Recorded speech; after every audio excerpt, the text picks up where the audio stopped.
Like it happens right now. I call my mom and tell her that I love her and I'll probably never see her again. When they come in, bust their brains open, and if I don't make it, I don't make it. Bye. Bye. If I don't see you, bye. I die. That's it. Hey, cocaine makes you look cute like a motherfucker. Hey, cocaine makes you look cute like a motherfucker. Hey, cocaine makes you look cute like a motherfucker. Hey, cocaine makes you look cute like a motherfucker.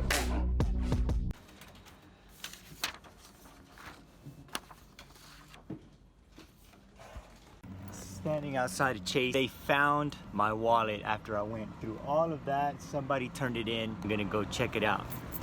Good old Chase. Oh shit. Okay, what do you have to say to my girl viewers? I don't know. I don't know. You're so... Eat to get a big butt. Eat? Like eat a lot. Squat.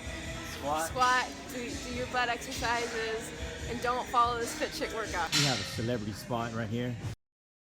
I'm warming up, I swear. I swear I'm warming up.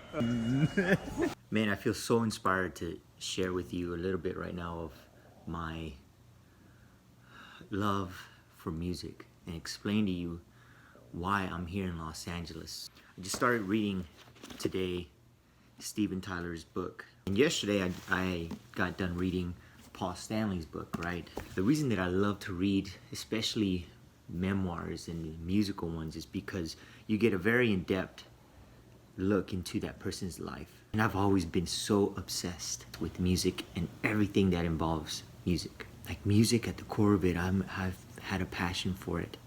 It's like every book takes on its own shape, you know? And right now that I started Steven Tyler's book, I was like, wow, that's exactly me on the inside. You know, when I was maybe about 4 years old, I want to say, I first saw the music video to Michael Jackson's Bad. That's my first recollection of music. I wasn't supposed to be watching that on TV because I grew up in a Christian, very strict Christian home, and you know, we didn't listen to secular music. I remember I was in the living room, my parents were in the kitchen. I want to say that it was like a Sunday night or something after church. I stopped dead in my tracks and I just stared at the TV. I didn't know what that was. I didn't know what that meant. But when I saw it, my inside came alive, man. I can't explain what I feel, but I want to do that. And it impacted me so much that to this day, like, Michael Jackson is my all-time favorite, and it's my musical influence. My dad played trombone for church. He grew up playing trombone in Mexico, and his dream was to be a professional musician. Just never panned out for him, you know? Just never worked out. My mom was probably more passionate about music than my dad. She never did anything like singing wise, like, or anything like that. And this lady was obsessed with music. There was music all the time on in the house. She was always dancing. We'd go to like a Christian bookstore, because again, you know, it was Christian music, but still there was an array. I'm like, I don't even know how this woman found all this amazing music. That I was like, this is still all Christian music. She still had her moments, man, when she would be watching stuff on TV and watching Luis Miguel and stuff like that. You know, my mom still had that passion, man, for music. I know she did and does. Every time I think of my mom, I think of music, because whether it was on the way to school, it was some sort of cool song that was on, she always was smiling and singing and dancing. Seems like all the time, man, all the time. The church I grew up in was a Pentecostal church, and it was a mid-sized church, you know? It wasn't like a little bitty church. The musicians were phenomenal.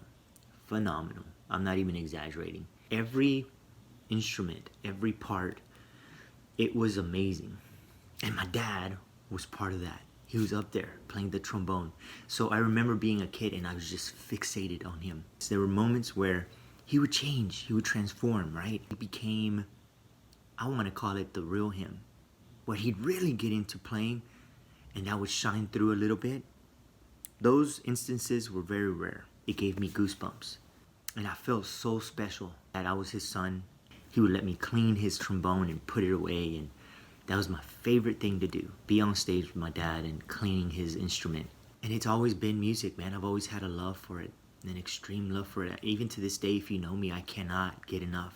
Documentaries, books, songs, shows, jamming, writing. So sometimes people see me and see me now and say, oh, you came out here for music, right? And they don't understand how in-depth it goes, that it's not really that I'm looking for fame, that I feel I have something in me, that I feel that I have something special to impart and to give to others through music. Like when I was a kid, I wasn't supposed to be listening to secular music, yet I had these little headphones that also served as like you could get signal for radio stations and shit like that, you know? And I would lay in bed late at night, and I tuned to certain radio stations, and I would listen to everything, man. I listened to hip hop, I listened to rock. I was just so in love with music. Like music, wow, man, could do all of that. And to this day, I'm still fascinated by music. Music to me is so powerful because a song can take you anywhere, can make you feel anything. Like music is like, it says to you, like, come and dump it all on me, I'll help you out. I can go on and on and on and on. Fast forward all these years later here to Los Angeles, and that's what keeps me going, is because I'm so in love with music. It infused in my DNA. I feel it infused in my life, and even as I'm here talking to you about music, it gets me excited, it gives me butterflies, it fills me with joy. That's why I love music so much, man. The way that we live nowadays is about who follows you, who unfollows you, who likes your stuff, who doesn't like it, who reposts, and all that stuff. Today, just now, it's official, huh? She stopped following me. Trippy. So he's gonna puncture that, make a hole, and he's gonna shotgun it while after taking a scoop of pre-workout on top. Here we go. Cheers. Cheers. Get it. And heart attack. Goddamn. Not even gonna lie, I'm a little too stoned right now. Getting a bit of like a panic attack, you know, like how, man, like how can someone just walk away, man? Like, why am I so fucked up about it? Like, you know, today I couldn't help it. Went on our page. How can someone just continue to live on as if nothing happened and as if nothing was lost? While on my side of the world, so it just hurts, you know. It hurts. Like, damn, man. So none of this really mattered then, huh? Like all of this really didn't even matter that much, I guess. It was late last night and I was listening to myself sing the songs that I've been recording, and I texted a friend of mine late last night because I was starting to get a panic attack, and I texted her, I'm like, yo, do I suck? Like, you tell me if I sucked, right? That's the battle that I have right now. I'm doing chores and laundry and all that stuff because now I have to be the one solo to do it. In a weird way, this is kind of therapeutic because I don't think I've ever had my apartment since I moved here this clean. To keep myself busy and like to make sure that all my clothes are right, that all my stuff is right, you know? I really don't feel like going to the W right now. It's 10 o'clock. I showered and everything, but I'm gonna go. Fuck. Hey, cocaine makes you look cute like a motherfucker. Just got back from the W. Probably the highlight of my night. Random ass girl. She goes, you must be a musician or something. You look like you belong up there, like you should be up there. I'm like, thank you. Hey, cocaine makes you look cute like a motherfucker.